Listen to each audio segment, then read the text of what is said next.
যে আমি অবশ্যই গুপ্ত রাজনীতি চাই না, এবং আমি অবশ্যই চাই না যে গুপ্ত শব্দটি বাংলাদেশের রাজনীতিতে এখন আর জারি থাকুক। কিন্তু আমরা কিছু ব্যক্তির কথা, কয়েকজন ব্যক্তির কথা বলেছেন, তাদের যে ভূমিকাটি সেটি আসলে গুপ্ত হিসেবে বিবেচিত হবে কিনা? না, ওনাদের পক্ষে হইলে হবে না। আবার যদি আপনি বলেন, সরকারের পক্ষে হইলে হবে না। সরকারের পক্ষে গুপ্ত কে আছে বলেন? যারা নিয়োগ পেয়েছে সরকার কর্তৃক, আপনি দুই একজনের নাম বলেন। তারেক রহমানের, আমাদের মাননীয় প্রাইম মিনিস্টারের আশেপাশে দুই একজনের নাম বলেন যাদেরকে আপনার গুপ্ত মনে হচ্ছে। কেন তাকে অসম্মান করব? তাদেরকে তো সাংবাদিক মেহেদী আছেন, সাংবাদিক রুমন ভাই আছেন।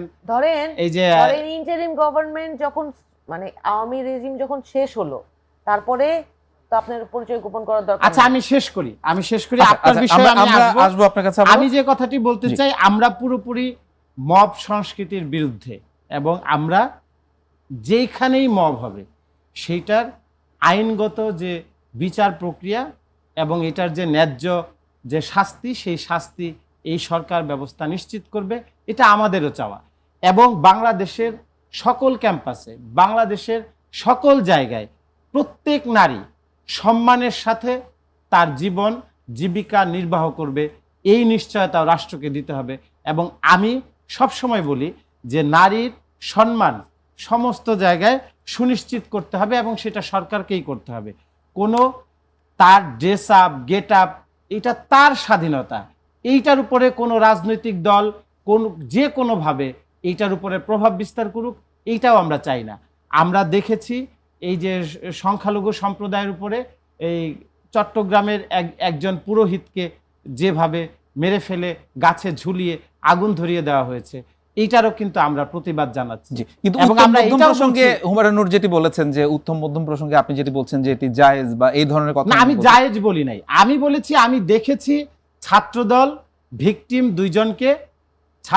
দুইজনকে প্রোটেক্ট করেছে।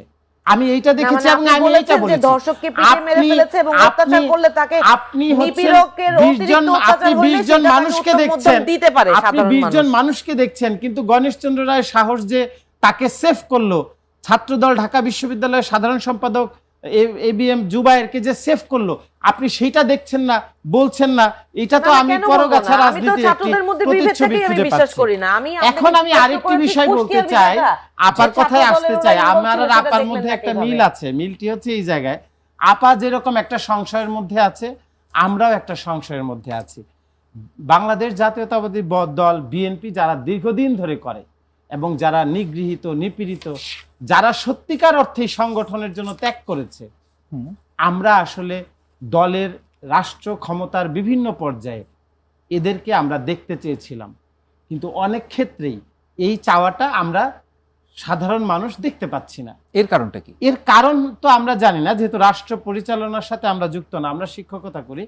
আমার যে পর্যবেক্ষণ, আমার মনে হয় যে যদি কোনো কারণে আমরা যে গুপ্ত শব্দটি নিয়ে আমরা এত হইচই করছি, কিন্তু সরকারের মধ্যে সত্যিকার অর্থেই যদি এই ধরনের এজেন্ডা নিয়ে কেউ এইভাবে আমাদের সরকার ব্যবস্থাকে ম্যানিপুলেট করে, বা বিভিন্ন জায়গায়, যেহেতু ফ্যাসিস্টদের উৎখাত করা হয়নি, প্রত্যেক চেয়ারে সবাই রয়ে গেছে, তো একইভাবে আমরা যেহেতু সমস্ত গুপ্তই একসময় আওয়ামী চরিত্রের মধ্যে থেকে বড় হয়েছে, সুতরাং আমি মনে করি যে এই সরকারকেও, সরকারের ভেতরটাকেও নাড়িয়ে দেবার মতো কিছু উপাদান তৈরি করবার সামর্থ্য কিন্তু এই গুপ্ত যদি কেউ থাকে তাহলে সেটা করে দিতে পারে। তো সুতরাং এই সরকার পরিচালনার সাথে যারা যুক্ত রয়েছেন, আমি বলবো অবশ্যই যারা দীর্ঘ সময় ধরে সংগঠন করেছে, যারা দীর্ঘ সময় ধরে জাতীয়তাবাদী আদর্শ লালন করেছে, তাদের যে আদর্শের প্রতি পাবেন না, মূল্যায়ন পাবেন না, যে কমিটমেন্ট, যে প্রতিশ্রুতি, সেই প্রতিশ্রুতিবদ্ধ যারা ছিলেন, তাদেরকে একটা রাষ্ট্র ব্যবস্থার মধ্যে নিয়ে আসা, যেন কোনোভাবেই গুপ্তরা রাষ্ট্র পরিচালনার ক্ষেত্রে ভিন্ন পথ, বা আপার মনে হচ্ছে এইটি সম্ভব হবে না এই প্রেক্ষাপটে। আপার ধারণাও সঠিক, কারণ রাষ্ট্রের ভিতরে রাষ্ট্র তৈরি হলে সেই রাষ্ট্র যে কারা চালায় এটা তো বোঝা বড় মুশকিল। সেই মুশকিলের জায়গায় বাংলাদেশ তো আছেই, কিন্তু আমাদের কথা হচ্ছে যে আমার এনসিপির প্রতি আমার প্রচন্ড রকম আমি এনসিপির একজন ওয়েল উইশার। সত্যিকার অর্থেই আমরা চেয়েছিলাম, যেহেতু আওয়ামী সংশ্লিষ্টতা বাংলাদেশের রাজনীতিতে এই মুহূর্তে সম্ভব না, এই মুহূর্তে নেই, সুতরাং এনসিপি সেই ঘাটতিটা পূরণ করবে। কিন্তু এনসিপি বারবার জামাতের সাথে থেকে তাদের নিজেদের যে তারা যদি জামাতের সাথে না এসে বিএনপির সাথে যদি যুক্ত হতো, সেক্ষেত্রে আসলে বিষয়টা কিভাবে দেখতেন? না, বিএনপির সাথে থাকা মানে কিন্তু তাদের যে পার্সোনালিটি, ব্যক্তিত্ব, আলাদা একটি রাজনৈতিক পরিচয় নিয়ে গড়ে ওঠা, সেটার একটা সম্ভাবনা থাকতো। কারণ বিএনপি প্রগতিশীল চিন্তা চর্চা করার একটা জায়গা, বিএনপি উদার রাজনীতিকীকরণের একটি প্ল্যাটফর্ম। সুতরাং বিএনপির মধ্যে আসলে তারা হারিয়ে যেত না, কিন্তু জামাতে ইসলামীতে গিয়ে তারা হারিয়ে গেছে। কারণ কিন্তু জোটে না এসে যদি এককভাবে থাকতো, সেটা কি আরো ভালো করতো।